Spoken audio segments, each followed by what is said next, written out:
Today's Wednesday, February 10th, 2021. We're here at the New Mexico State Police Office.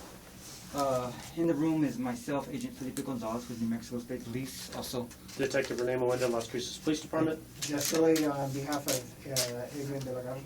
and Adrian de la Garza, Las Cruces Police Department. already, sir. You all, thank you for coming in to give this statement to us, reference the investigation we are doing. That took place on the 4th of February. Does that sound correct? Of Yes, sir. 2021? Yes. If you could do me a favor, Mr. De La Garza, start from the beginning of how you became involved into this investigation that we're having. I was at the police station, at the older one, at the 217 East Picacho, the one next to the library and the fire department. I just walked into the traffic office. I just finished working out. That's my normal routine. As soon as I finish working out, I go straight into my office and just warm up my food. And my camera is docked, like what the microwave is, like we have our docking station for our Axon cameras. Mm-hmm. And this is my normal routine, just grab my food, put my camera back on, and let it charge while I'm working out. Put the camera on, started warming up my food, and I heard Sergeant Savage say over our main channel, or Channel 1, saying that, telling the dispatcher if they can relay the information to us about a state police officer that was shot. So I caught my attention. I turned up the radio because I have like my personal radio, the one that's on my duty belt, and there's a radio like right next to our microwave, like a big radio with the speaker. So I turned it up. I was paying attention, see what was going on, see if it was like in Cruces or somewhere else, and just waiting for the information to come out. And that's when they said it was like it was coming into like Cruces, it was the near damming area, I-10. And they were asking for assistance. Since I was already at the station, I was I got nothing else to do. I got to go and help these guys out. So I ran to my car, jumped in my Camaro. Then I turned on my Axon camera and turned on my lights and sirens and left the police station. Came down Campo, made a right onto Spruce, made that very first left onto Campo Street. Just kept going southbound. I was just trying to, in my head, I was just trying to figure out like the fastest way possible to get there. Yeah. So it's just a straight, if you go down Campo, go down Amador, it's just a nice straight shot all the way through. So I just continued. As soon as I got to Campo, made a right-hand turn onto Amador Street, just continued all the way west. Just paying attention to the radio to see where the suspect was going. And I heard Officer Gomez 738 get on the radio saying that the suspect, is eastbound on I-10. I don't remember like the mile mark. I think it was like 144 or something like that. I didn't know exactly where that is, but I know like where 140 is. So like, all right, it's like 4 miles going to be going westbound. So I just kept going down Amador Street, and that's when I came up to Motel. Took me a little while to clear that intersection. There was a lot of other units, Dasso, passing through there and stuff. And I had overheard Officer Legareta that works with us saying that he was setting up spike strips, and I got some too. And as soon as I came up to where Officer Legareta was, which was like I-10, and it wasn't exactly the motel exit, but it was pretty nearby. Okay. It was like what the sign is, like underneath, where it says motel exit. And I couldn't really find like a safe spot for me to go and deploy stop stick. I thought it would be too much having two officers there at that point, because I saw I don't know if it was state police or the sheriff's department. It was a big SUV, the Tahoes. I saw them stopping near that spot as well too. So I said, screw it, I need to go a little further west. In my mind, I was thinking, so if you continue going west, there's going to be a bridge, and that'd be like a really good safe spot for me to park and deploy my stop stick, because it's a concrete barrier. And then even if he starts coming towards me, there's no way he can get to that concrete barrier. So I was hauling ass. I was going west, and that's when they said that he had crashed out, going into the desert or something. And I was like, oh no, there's no reason for me to pull over and deploy stop stick if this guy crashed out. So I just gunned it. kept going west, started going towards like where these guys are at, and you know, that's when they say, you know, he's still like continuing going. I was like, oh shit. So maybe I do need to set up spike strips in, but my original spot, you know, that there's no way I could have gone there on time to get to that spot.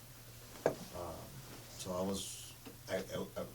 I slowed down. I got into the center median, pretty much right across where the rest stop is, where that big Roadrunner. The Roadrunner restaurant? Yeah, so I was thinking, I was looking straight.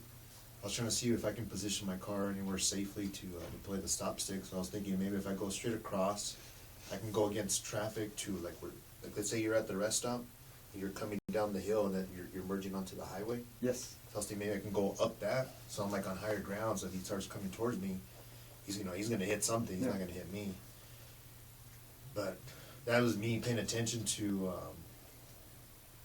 where I wanted to put the stop stick, and then when I looked to my right, the suspect's already here. I was like, oh shit, he's already here. Like, well, you know what? You know, I just saw like a bunch of SUVs. Like, I know state police, Dasso doesn't do a pit maneuver. I'm like, fuck it, I gotta help these guys out. I just gunned it, turned on my lights and sirens, and as soon as I know I cut off one of the, I don't know if it was a sheriff or a state police guy. You know, I kind of misjudged like how fast they were going. I thought they were going a little slower. You know, I guess they were going a lot faster because I gunned it and they still like came right up on me. And I came to the far right because the Dasso guy was on the left, and we kind of like paralleled each other. Okay. And I passed the civilians that were in the two lanes. I passed on the shoulder, and I was able to catch up to the suspect pretty quick. You know, my car was a lot quicker than his, and I started gaining him. I was like, all right, I'm going in for the pit. And then all of a sudden, it was like a Chevy pickup truck. He has that back window where it slides open in the center. That window was already open, and I just remember him, like he was driving with his left hand. He was turning around. He was looking at me, like sticking the handgun out of that little window. And instead of like just firing randomly, like he was actually like following me. He was tracking me, like, and then I can see him like stopping. I was like, oh fuck, man! Like this guy knows his shit. If he's like taking his time to aim at me and everything, he's not just, you know, shooting randomly like you see like on TV or whatever, like most videos you see. So I remember just like hitting the brake, just trying to trick him. I would hit the brake and just kind of like jerk my wheel, just so that I'm not like going like in the exact same path like, every time. And as soon as he would fire, you know, I would move out of the way again. He, you know, it's continued. He would stick his hand out that little window, aim at me, and then fire some more. So I was like, fuck, you know, I gotta hurry up and hit this guy. So I waited for him to turn around and like look straight again, you know, pay attention to the roadway. Yeah. So I started getting up on them, but you know, he wouldn't give me the chance. He would turn around and start firing. And then once we started getting closer to the motel exit, I was like, you know, I can't do it now because there's too many officers. I know, I don't remember who else was there, but I remember Joaquin being there from my department. So I got to back off. I remember getting on the radio and saying, hey, you know, we're approaching you, Joaquin. And I don't think I hit the brakes or anything. I think I just let off on the gas, you know, just so I can give him time to deploy the stop stick. And I saw the suspect, like, pretty much like riding in between both lanes. And he ran over the spike strip. And I just remember, I'm pretty sure I moved to the right side of the roadway, trying to avoid the spike strip. And the suspect, you know, fired some more rounds at me. And I just remember looking down at my dash, and my dash was flashing, and it was saying 0 PSI, like on the left front tire. Okay. So I was like, shit, I got a fucking tire that's blown out. So I just remember, like, just checking my steering. Like, to me, my car felt good. It didn't feel like it was damaged or there was a tire, or maybe the dash is fucked up or something. So we're going, and you know, by then I can see I couldn't see him anymore. I was like, what the hell? I thought, oh, I'm sorry, let me back up a little bit. That he ran over the spike strips. As soon as he passed, you know, that's when I saw my light flashing, but then I just heard a shitload of gunshots. I just heard pop, pop, pop, pop, pop. And I saw there was a bunch of officers on the left side. I don't know if it was state police or Dasso, but I heard a bunch of gunshots. And I heard like a real like distinct sound, like like it was hitting something. So like, oh, I think they got him. And it sounded like my car got hit too as soon as I passed. Like I remember hearing like two different sounds. It sounded different than the ones that were hitting him. And that's when I saw him slumped over. And I was like, oh, thank God, this guy got fucking hit or whatever. So I got on the radio, started telling people on the radio that he was slumped over. But then I realized that, he's still like driving straight, it's not like drifting to one side or anything. I was like, maybe he's not hit. So I was just watching and paying attention to see what he's doing. So I told myself, it's time to go in for the pit. But then we were like at a curve, and I was like, no, this isn't a good spot. If I do the pit, there's way too much traffic right here. I'm gonna put like too many people in danger or whatever. So I hesitated a few more seconds. As soon as we clear out from where all those people were at, I saw him pop back up. He's back to driving. He's no longer firing at me, so I said, screw it. Gunned it, went in for the pit on the driver's side of the car.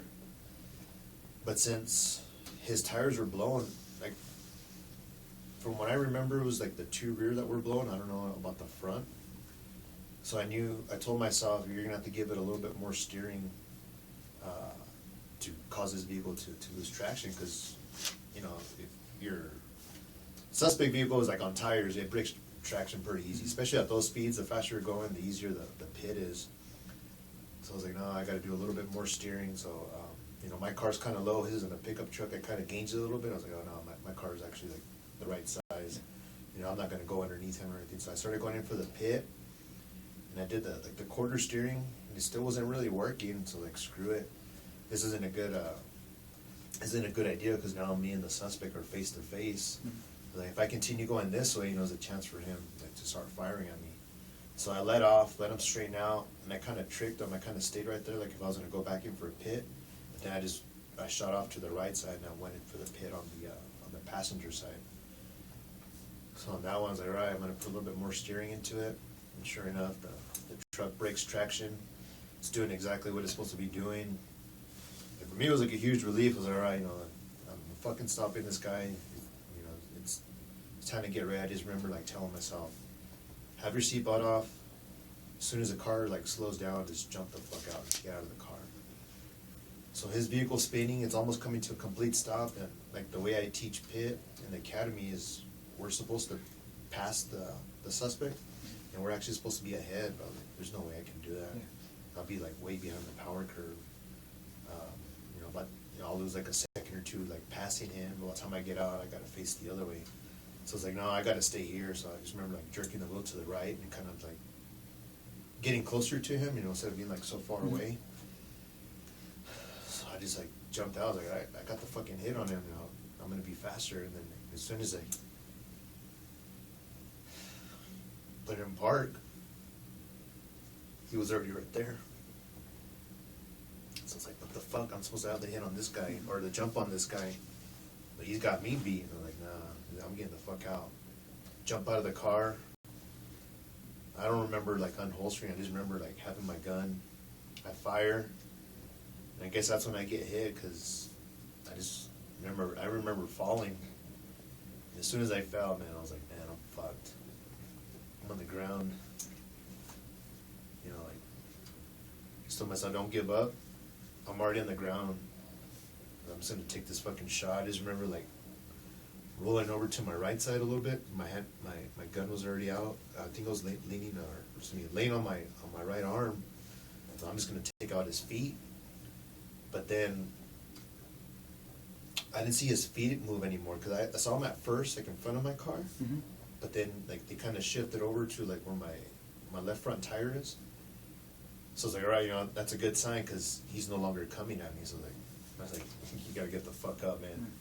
So I just remember like popping up, and as soon as I popped up, I don't know if I was still like kneeling or all the way up, but I could see him. So I just started shooting, and I saw him. It looked like I hit him, because I just remember him like crunching down, and then he turned for me, and then he like started running back towards his truck. So all I can see was his head. Like, let's say this is the bed of the pickup truck. Mm-hmm. All I saw was like his head, and then all of a sudden he just like dropped. I was like, no, I gotta go get him. This is, I gotta take the fight to this guy. So I kind of just like came around the corner, took my time a little bit. Remember seeing like his legs move, and I saw the gun on the ground. I don't remember like if he was holding it, but I just remember seeing the gun. So I just kept firing, and that's when my handgun was already empty. The slide was locked to the rear. I reloaded, and when I reloaded, I was like, all right, like take a deep breath.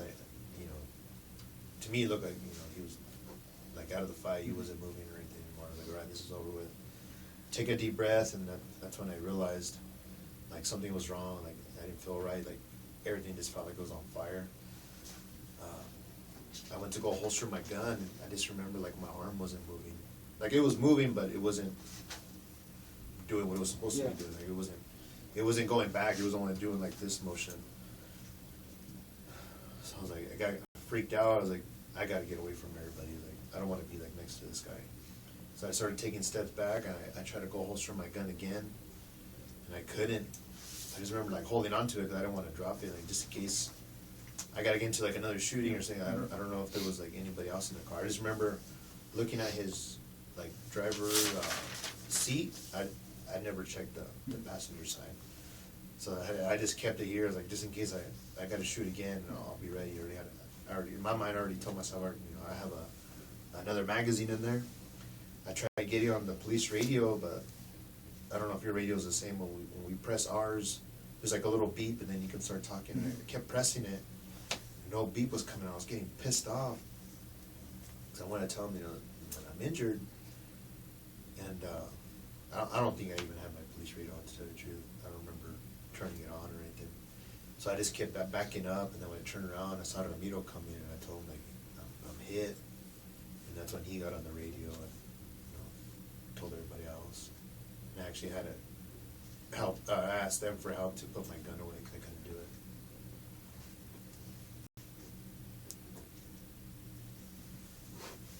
And that's pretty much it, also.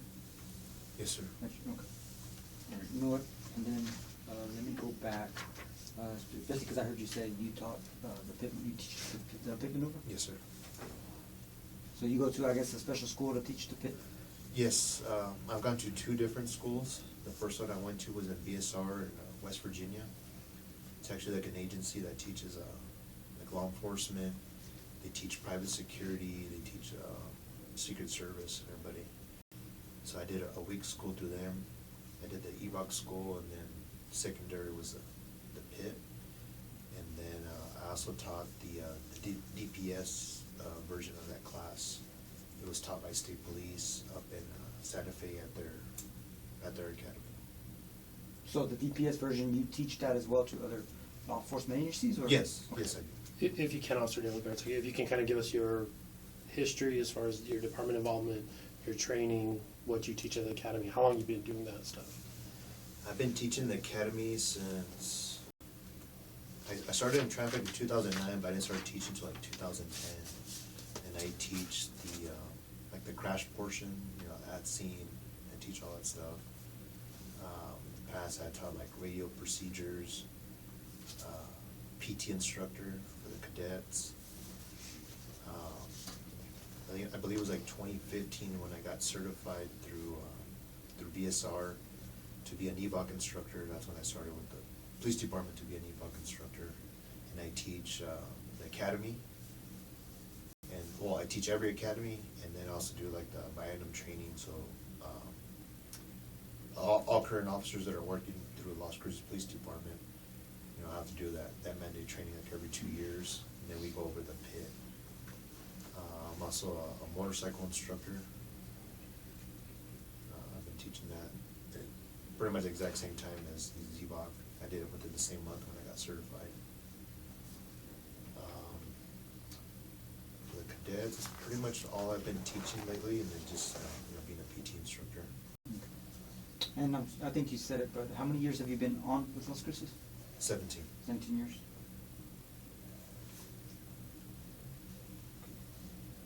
And outside of the academy training and regular biennium training, do you have any specialized training, such as the EVOC stuff, but as far as firearms or anything like that? Outside the police department, no. I just, take like advanced courses through the police Yeah, department. that's like what I'm that. referring to. Yeah, I've taken numerous classes. I did like the advanced handgun course. I've done it several times because I carried a different handgun at the time. So when I got my new one, I want to be proficient in that one, just get more experience. So I took the class again, just so I can be more comfortable with that gun. I've taken like the advanced one several times with the rifle. I've done courses since I'm a motorcycle officer. I've taken courses where you're shooting, getting off the motorcycle, using the motorcycle for cover. And I've also done like an advanced school in Denver, Colorado, up there, and that was also the range and driving and everything. Okay. It was rifle and handgun.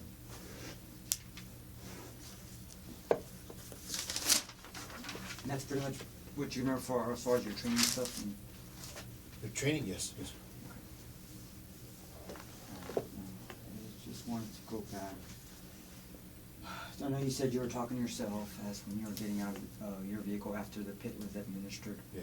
And you said once you got out or while you were in your car that you saw the suspect. I believe I was still inside You were because still I just remember like just telling myself, right, I'm gonna be like one step ahead of him.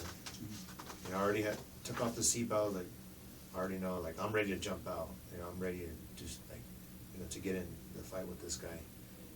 But then like as soon as I put it into park, like I just remember like seeing him. I'm like, how the hell did he get here so fucking fast? I mean, that's the part that freaked me out. So like, I just jumped out of the car like as soon as possible, and that's when I started engaging him. I know everything's moving so fast. When you saw him in front of your car, did you see anything else at the time, or just him? Just him, yeah. I mean, his truck. I could see like my car, and I could see that nobody was behind him. Mm-hmm. I mean, that made me feel better because there's not like all these people standing there. There wasn't a bunch of cars or anything like that. Yeah. But pretty much as far as what you heard on the radio, did you ever hear of, I guess, who the suspect was? Was no. Okay. Just a description of Just a his description. vehicle. Okay. And the only reason that officers prior to you were in pursuit of him was because he had shot a New Mexico State police officer? Yes. And they actually had related on the radio, I think it was Sergeant McCord. Mm-hmm. He said that the officer had passed away. He said it was 10-7. Passed away. And then I guess I'll go back to where you were at the Roadrunner rest area. Yes. So from there, you sped up and you took the lead based on because you're familiar with DASO not performing pits, correct? Correct, yes. Okay. And you passed, how did you pass them? So you have the 2 lanes on I-10.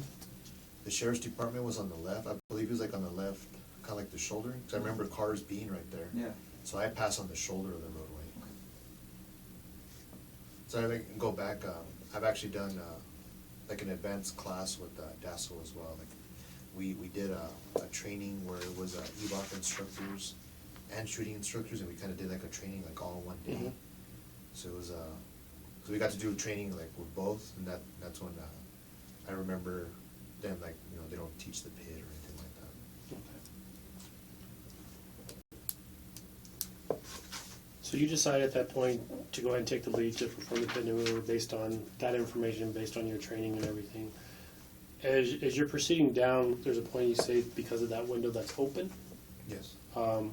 When he turns and he starts looking at you and he's pointing the gun at you, could you decipher at that point or determine what type of gun or what? It was a handgun. It was a handgun? Yeah, I don't know like what Not type or anything, yeah. but definitely a Yeah. handgun, like Yeah. a sidearm like we carry? Yes. Okay.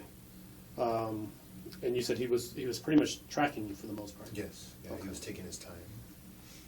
And just to clear that up, when you said he was tracking you, it appeared as this was somebody who was not your average.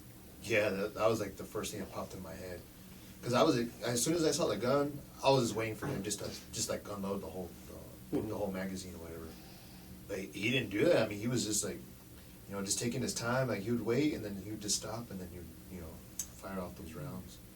That's when I knew like I can't just be going straight. I got to be moving around and stuff. Like make him work for it. Yeah.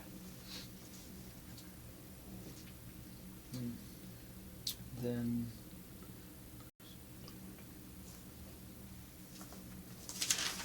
So when you were, I guess, after the whole incident, and you were shot, correct? Yes, sir.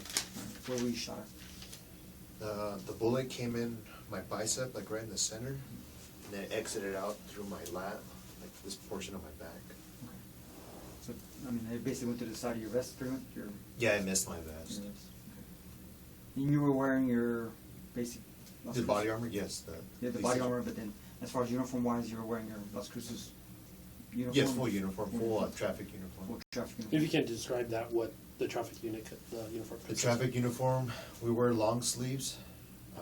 My vest is actually underneath my shirt, so I wear like, the Class B shirt over my vest, or the strap that goes across like the state police one. Yes, sir.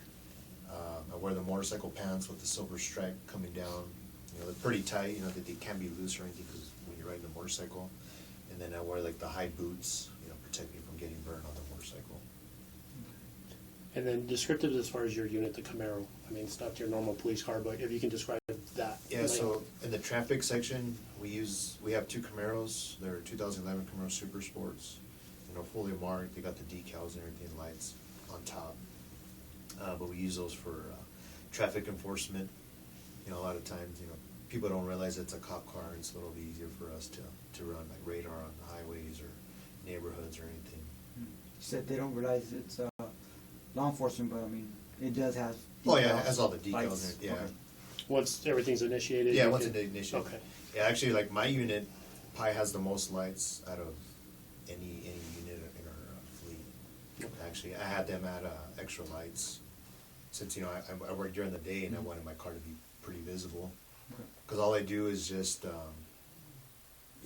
traffic enforcement and crash investigations. So my car's like always parked with the lights on, so I wanted it to be pretty visible.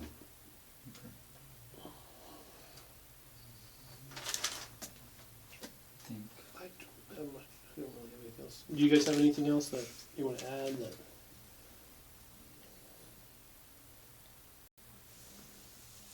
at this point? Okay. Okay. This time I will conclude this interview. Once again, I thank you for coming in, for both of you coming in and providing a statement for us.